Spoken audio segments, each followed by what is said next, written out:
Everybody, good afternoon. This is Victor Ruiz from Getting Healthy Today. I just want to take some time right now, maybe 20 minutes or a half hour of your time. Thanks for showing up. Happy Easter, happy Passover. I just want to take some time today to talk about a subject that I titled Building a Stronger Mindset to Success. I went to a conference recently on Thursday, Jersey City, for the Reentry Conference for prisoners, and more information about that. And I was able to see a lot of interesting people. Not only did I talk Mike Tyson, Governor Christie, ex-Governor McGreevey, a gentleman by the name of Chef Jeff Henderson, who was in prison for almost 10 years in a federal prison, and then was released and became a success. So when I talk about success today, there's really no definition other than your own definition. So one of the things we have to try to do is come up with a definition for ourselves about what it is. What is success? Because success is different to different people. So my suggestion to all of you is when you look at success, ask yourself, what do you believe is successful? Now, one of the things about mindset is that we tend to look at other people that are more successful than others and more successful than us. And with that comes some problems, and that is we try to compare ourselves to other people who are better off than us. And a lot of times that can take us away from the focus of what we have for our own goals. So one of the things we do have to stay close to thinking about is having a vision. So when we have a vision about what we want, and we can actually visualize ourselves going through the finish line and getting to what we want to get, and we're able to accomplish it with hard work, commitment, and courage. So these are some points that I want to talk to you about today. So if anybody's out there listening, if you've done this before and you've had some struggle with accomplishing some goals, or have had some issues where you wanted to give up, what causes you to get back is resilience. So you must have that sense of resilience. As long as you're committed to something and you're breathing, you still have every chance to accomplish that. There are some people out there that took them a lifetime to accomplish a goal. I'll tell you a story. One of the stories I have is years and years ago, I lived next to an elderly couple as a child. And what I found out later was this woman was always told that women should not go to college, they should be pregnant, have children, and have a family.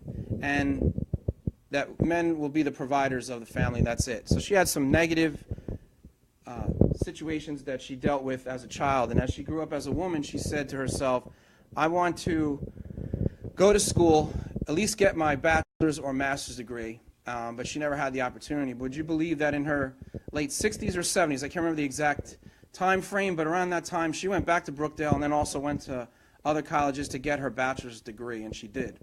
So it just shows you that no matter how old you are, if it's still deep in your heart that you want something bad enough, you'll do it.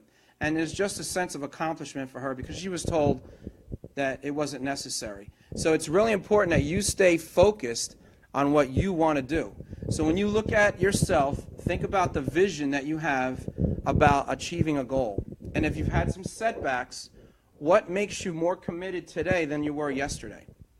And that is going every single day, doing the same routine and the little steps that get you to your actual goal.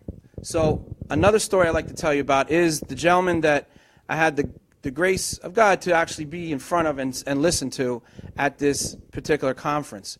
And this gentleman, his name is Chef Jeff Henderson. And he's a very famous chef. He's on, what's the name of that? Food Network. He has his own show. He's written books. If you could see it, you can be it. So one of his stories that he had spoken about was his own story about how he had $1 million business a year in selling drugs. Never did any drugs, but sold drugs in the 80s and 90s, and then was sent to prison for it around 1986, 1987, and got out in about 1997 or 1996. And he was making $35,000 a week. Yes, $35,000 a week, unfortunately selling crack cocaine to people. So he said many a times in that speech that he was not proud of his life, but he couldn't not talk about it. He had to tell everybody about his life so other people can see where you can go from. So he was in a very poverty-stricken area of California. He lived in Los Angeles and San Diego area. And when he was in prison, he was introduced to cooking. And in that process, he became one of the head chefs there in the jail as an inmate. He was given that opportunity. And he started to create a passion for cooking. And what he said to himself was, he said, this is a ticket for me to get out of this circumstance. So in those 9 years, almost 10 years that he was there, he was thinking about his dream that one day he would have the opportunity to take everything he had done wrong and change it 100% or 1,000%. So what did he do? Everything that he found to be information for him to be better in life, he took upon himself to study and examine what successful people were doing. So he read a lot of books, and he also met some people that were successful because he was in a federal prison, and some of those prisoners were successful businessmen. And being that he wanted to be a successful entrepreneur at some point in his life, the legitimate way, he studied everything they did, how they ate, how they spoke, how they dressed, all things that they would do to be successful. He got all that information from them. And then by the time he left his jail sentence, he started to get more and more involved with his culinary arts. He didn't go to culinary arts school, he mentioned, but what he did is he studied so many famous chefs, and he saw chefs that were African American that he was inspired by and saw what they did. And he went to the places that some of these places had these folks, and he went to work there. He started as a dishwasher and then worked his way up to get closer and closer to the chef. And then he also met a very famous chef, and he started to even have more of a passion for this. So one of his best statements is, I had to create what is success for me. What is the definition of success? So as I said before, you have to have a vision. You have to be committed. You have to write your goals down. You have to understand that there's going to be days where you're going to give up or want to give up, but you still have to stay in the routine. You still have to stick to it. Because just because it's not happening to you today and it's not actually happening for you, no success is happening to you right now, you have to plant the seed. You have to keep working at it until it becomes effortless. And as you develop more and more of a stronger attitude, so one of the things we have to do is we have to develop that attitude that says, I cannot quit. There's no reason for me to quit because I haven't gone anywhere yet. So when you start a journey, it's not going to come very fast. It's going to come with hard work and the pursuance of that. You have to go after what you want. And now the issue that is most important here is our attitude. Our attitude has a lot to do with which becomes a barrier in your quest to get what you want. There are so many people out there that tend to push you and say, you know what, just give up. You're not going to make it. You're wasting your time. There's no reason for you to keep going. So these are things that people can tell you. And a lot of times, what if you said to yourself, famous people that you see out there, like Martin Luther King, what if Martin Luther King said, you know what, I'm just going to pack it up. I'm not going to do anything about civil rights. Nobody's going to listen to me. I'm a nobody. How anybody going to listen to me? Can you imagine if he didn't do that? Can you imagine if Gandhi said, forget about it. I'm not going to help people in India. I'm not going to talk about people's rights. I'm not going to fight for them. What if other people in history that helped women to vote back in the 1920s, what if that person said, no, I'm not going to do anything. They're not going to listen to me. I'm a woman, so why do it? Well, guess what? When we're pushed in a direction like a corner, we have to fight back, but fight back with some smartness, some effectiveness. We really need to say, what is it that I'm doing this? Why am I doing this? You have to ask yourself the question, why, and what's the purpose behind my actions of doing this? Why do I want to do this so badly? So when you look at your own feeling of, I want to be successful in this, or this. I want to be well educated. I want to create something. I want to write a book. I want to have a restaurant, or I want to have a business, or whatever thing that you want to go after. You have to ask yourself, why is it that I'm doing that? And what would I get out of it if I was able to accomplish it? So the other part of this is you have to visualize yourself actually obtaining that particular goal that you had set in your mind. And every day that it looks like it's not going to work, that's when you need to even be stronger. Yes, you have to be stronger at that point. That's when we need to be as strong as we ever have been at that moment, because that's the critical part of being a success or failure. When things are getting really, really bad and they're not working out, you have to take time, settle, think about it, and say, well, maybe I need to do this a different way. Maybe my approach to this is not the best way. Maybe I could do it a little differently. So sometimes we have to ask ourselves, maybe I need some help from somebody else. I need to gather information from somebody else maybe to help me out that knows better than me. And you have to be able to listen to people that are successful in what you're trying to do. So if you were trying to build a business, you absolutely have to listen to somebody who's already been there and who's already been successful in your journey that you're taking. Now, of course, you have to do it your own way. You got to make it happen for you, because if you talk to Bill Gates, you're not going to be Bill Gates.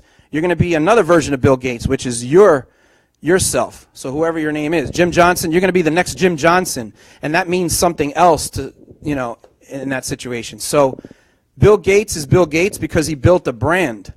So one of the things that this guy said is you build your brand, you build who you are as a person. Don't try to be like somebody else. Don't try to be like Bill Gates. Don't try to be like Martin Luther King. Don't try to be like Gandhi. Don't try to be like the women rights activists. Don't try to be anybody else but yourself. And you got to understand you are true. You are unique. You are here for a reason. You're on this earth. You are purposeful. You have a meaningful message to give, maybe. Some of you out there are good at something, and you help other people, and you make their lives impacted. That's something that you may not take too closely. You may take it for granted. So think about what you do that helps other people, and maybe that's your passion. Think about your passion. What do you strongly want to achieve? What do you get goosebumps about? What do you get passionate about? Those are things that you want to keep in mind. So our mindset, we have to be careful of not allowing other people to rent space in our head. So when negativity is coming from all corners, you got to sit down and say to yourself, those people are trying to help me, but they're also maybe trying to discourage me. So think about what it means to you if you pass that finish line. When you get through that finish line, how are you going to feel? How are you going to believe of what you did? Do you believe that you are great at that moment? Maybe not. But the more you push forward, that greatness will come. I'm sure, if I were to speak to Dr. Martin Luther King right now, he would tell me I was struggling and I was going to give up, not talk to people because I was afraid that people would kill me because of what I was saying. But when you believe in something so strong and so powerful, and you think that it means something to someone else, that's when you know you got to do it. So those people that have invented things, there's people that invented the car, the traffic light. If those people didn't push themselves, we wouldn't have those things today. So they had a vision, and they made their vision come to fruition. They made it happen. And it's in front of us today because of that hard and effort and the sweat and the tears. It's all wrapped up together, and that creates success for people. So when you look back on your life, if you think about what you have as a successful moment, what does that look like? So if anybody's here, tell me, what is it that you say about success? How do you define success? If anybody's here, please let me know what you define as success. What is your take on that? Okay, somebody's not answering. That's okay. So on the replay, maybe you guys can post that at the end. What is your definition of success, and how would you get there? So if you want to be financially successful, what does that look like? How much money are we talking about? What does that money get you? What does it bring you? Does it just bring you comfort in paying your bills, or do you want to be financially free or debt-free? Maybe that's something that you want. If you want to have better health, that could be a sense of success, that you've accomplished something to maintain your health in the right way. You've been successful overcoming a weight loss challenge. Maybe you're trying to lose 20 pounds, 40 pounds, 50 pounds, And now you're able to do it because you stuck with it, and now you've lost 20, but now you even lost 30. So you actually lost 10 more pounds than your original goal. So these are all things that can create that in someone. So when we're trying to build that stronger mindset, we have to identify what are the limitations that we have and what are our strengths. And if we capitalize on understanding the strengths and the weaknesses of what we have, that's the starting point. The other is, like I said before, you have to have a vision. You have to stay committed. When things look worse, that's when you have to keep going more and more. And then you may have to make some adjustments along the way and ask yourself, do I have to do something different here in order to be successful in my journey? What can I learn from experts who have already gone through this particular dilemma that I've gone through, this arduous task? Who else has been able to do what I've done? And what can I learn from them? Can I read a book that tells me how to go through this process? So being able to listen and being able to understand that there's always going to be a struggle towards building success in your life. But if you stick to it, you will succeed. I can assure you of that. You always have to have that resilient drive to get in there and go through the trenches, and then when you come out, you're going to be a much more appreciated individual as a result of going through that situation. I can definitely say for certainty that that would probably happen to all of you. It's happened to me. I'm presently, right now, I'm a 4th degree black belt, been there for a long time. I didn't get there just 1, 2, 3. It took me many years. I've been in martial arts for 40 years. I started teaching when I was 11 years old, and I taught many, many walks of life from ages 8 all the way up to 78, or even further than that. And there were some problems in that time period because people didn't believe that an 11-year-old could teach them karate. And they said, wait a minute, this guy, what does he know? So I had to go against a lot of uncertainties, and people doubted me, and you can go through that too. You could have self-doubt and self-loathing and self-sabotage. You can start doing something, and because it's not coming fast enough, you sabotage your journey, and you say, forget it, it's not going to work. That's not true. That's when you got to change the way you think. So if I would have let those people say, this kid doesn't know anything about martial arts, you know, my actions spoke louder than words. When they saw what I was capable of doing, then they started to realize that I knew what I was talking about. So obviously, I'm not going to do something I don't know about. But at that moment, at 11 years old, I knew how to teach somebody martial arts. Of course, I was going to get better, but I didn't know how to do it. And that's the main thing. I stuck to what I know, and I didn't go any further than that. So I only stuck to what I knew. That's the key also. Stick to what you know. Now, if anybody else is out there listening, it's really important that no matter what you do to go after that goal, you have to stay present in the situation. The minute you give up, you just don't, you're not a failure. Don't forget that. You're not a failure if you stop. All it is you put a question there. You put a question mark. What if he kept on going? What if she kept on going? What could have